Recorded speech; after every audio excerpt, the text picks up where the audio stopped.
मराठा आरक्षणाच्या सुनावणीला सुरुवात झालेली आहे। एससी-बीसी किती असल्याचा सवाल न्यायालयाकडून विचारण्यात आला, तेव्हा एससी-बीसी म्हणजे ओबीसी 27% असल्याचं गुणरत्न सदावर्ते यांनी सांगितलंय। मराठा आरक्षणाविरोधात आणखीन एक जनहित याचिका मुंबई उच्च न्यायालयामध्ये दाखल करण्यात आलेली आहे। ही याचिका राज्यातील अनेक मुस्लिम संघटनांनी दाखल केली। या याचिकाकर्त्यांची बाजू प्रसिद्ध वकील सतीश तळेकर मांडतायत। शिवस्मारकाच्या पुतळ्याची रचना सरकार बदलणार आहे असं कळतंय। सरदार पटेलांसारखा उभा पुतळा बनवण्याचा विचार असून 3 ते 4 पर्याय सादर करण्यासाठी प्रकल्प सल्लागाराला आदेश देण्यात आलेले आहेत। यासाठी सल्लागारानं 4ही पर्यायांचा छोट्या प्रतिकृती ज्या आहेत त्या सरकारकडे सादर केलेल्या आहेत। तर उभा पुतळा करायचा ठरल्यास त्याची उंची 135 मीटर करण्याचा विचार आहे। महात्मा गांधींच्या पुतळ्याला गोळ्या घालणाऱ्या पूजा पांडेला अटक करण्यात आलेली आहे। महात्मा गांधी पुण्यतिथी दिनी ही स्टंटबाजी करण्यात आली होती। पूजा पांडे सोबत तिचा पती अशोक पांडेला देखील पोलिसांनी बेड्या ठोकल्या आहेत। काँग्रेसचे माजी मंत्री रवींद्र पाटील यांनी मुख्यमंत्र्यांच्या उपस्थितीत भाजपमध्ये प्रवेश केला। रवींद्र पाटील हे AR अंतुले यांचे खंदे समर्थक होते। परळीतील कोळी बांधवांनी समुद्रात जाऊन काळे झेंडे दाखवून निषेध केलेला आहे। कोस्टल रोडचं काम करणाऱ्या अधिकाऱ्यांनी समुद्रात जाळी टाकू नये असं सांगितल्यानं हा निषेध व्यक्त करण्यात आला। कोस्टल रोडचं सर्वेक्षण होईपर्यंत 2 महिने जाळी टाकू नका असं अधिकाऱ्यांनी सांगितलं होतं। त्यामुळे 2 महिने खाणार काय असा सवाल आता विचारण्यात आलेला आहे आणि यावेळेस बोटींवर काळे झेंडे लावून कोळी बांधवांनी निषेध केला। या ठिकाणी पोलीस बंदोबस्त असून पुन्हा एकदा हा वाद पेटण्याची शक्यता आहे। खटल्यातील आरोपी वारंवार अर्ज करत राहिला तर खटला कधी पूर्ण होणार? मालेगाव खटल्यातील अडथळे दूर करा आणि खटला सुरळीत चालेल याची दक्षता घ्या असे खडेबोल हायकोर्टानं एनआयला सुनावले आहे। मुंबईत विना हेल्मेट बाईक चालवणाऱ्याला पोलिसाला अडवणाऱ्या 3 तरुणांवर पोलिसांनी आता गुन्हा दाखल केला आहे। हे तिघही तरुण विना हेल्मेट बाईक चालवत होते आणि पोलिसांना कायद्याबाबत सांगत वाद घालत होते। हा सर्व प्रकार झाल्यानंतर पोलिसांनी तिघांवर गुन्हा दाखल केला आहे।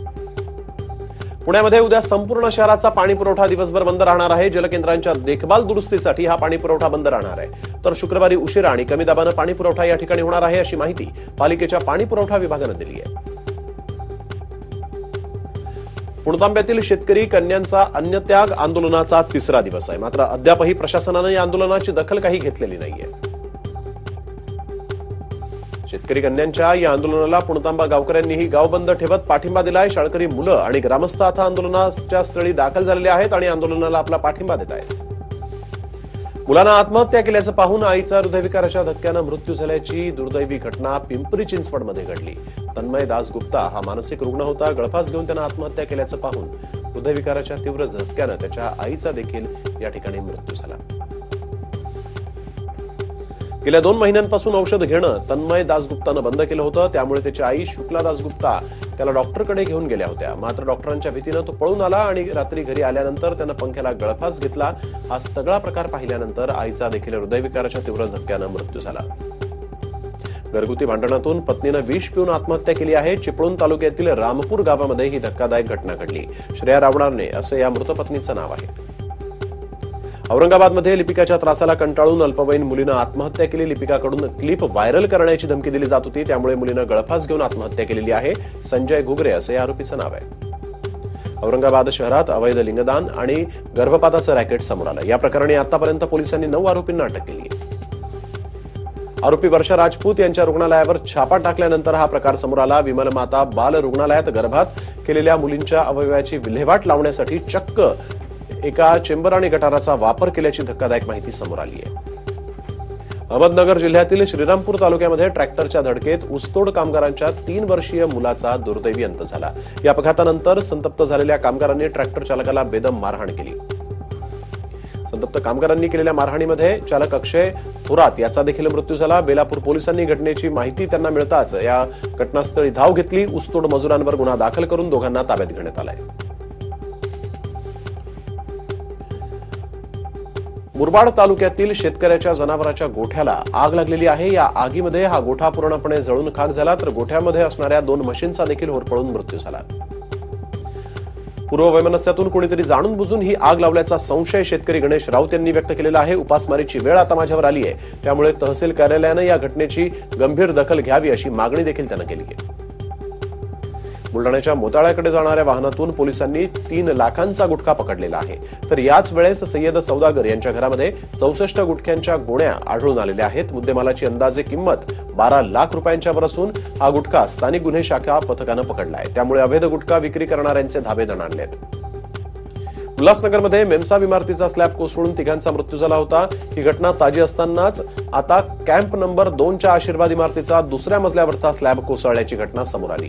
या दुर्घटनेत जरी कुणी जखमी झालं नसलं तरी 2 दिवसांमध्ये ही दुसरी घटना या ठिकाणी घडलेली आहे. त्यामुळे धोकादायक आणि अनधिकृत इमारतींचा प्रश्न ऐरणीवर आलाय. एकनाथ खडसेंची बदनामी केल्याप्रकरणी अंजली दमानिया आणि प्रीती मेमन यांनी न्यायालयामध्ये कायमस्वरूपी गैरहजर राहण्यासाठी अर्ज केला होता. मात्र मुक्ताईनगर न्यायालयानं हा अर्ज रद्द केलाय.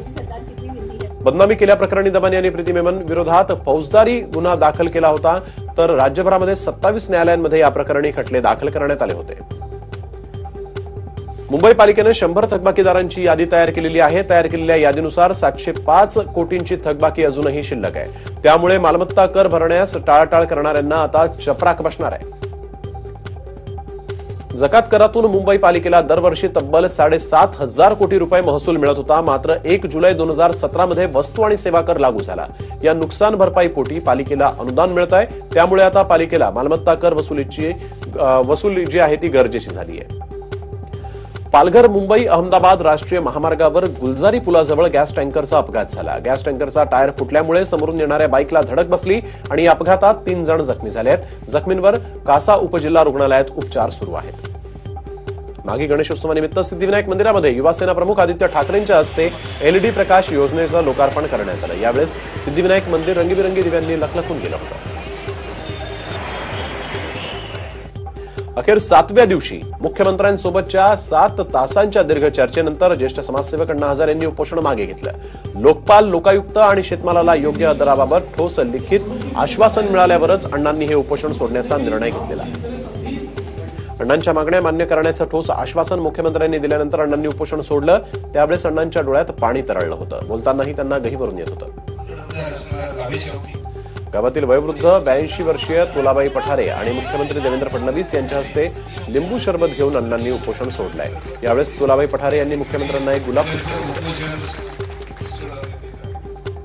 अण्णांना पाठिंबा देण्यासाठी राज्यभरातील नागरिकांनी मोठी गर्दी केली होती. महाराष्ट्राचा छोटा पुढारी असा नावलौकिक मिळवलेला घनश्याम दरवडे यांना देखील अण्णांची भेट घेतली. यावेळेस घनश्यामनं अण्णांना पाठिंबा दिल्याचं सांगितलं होतं.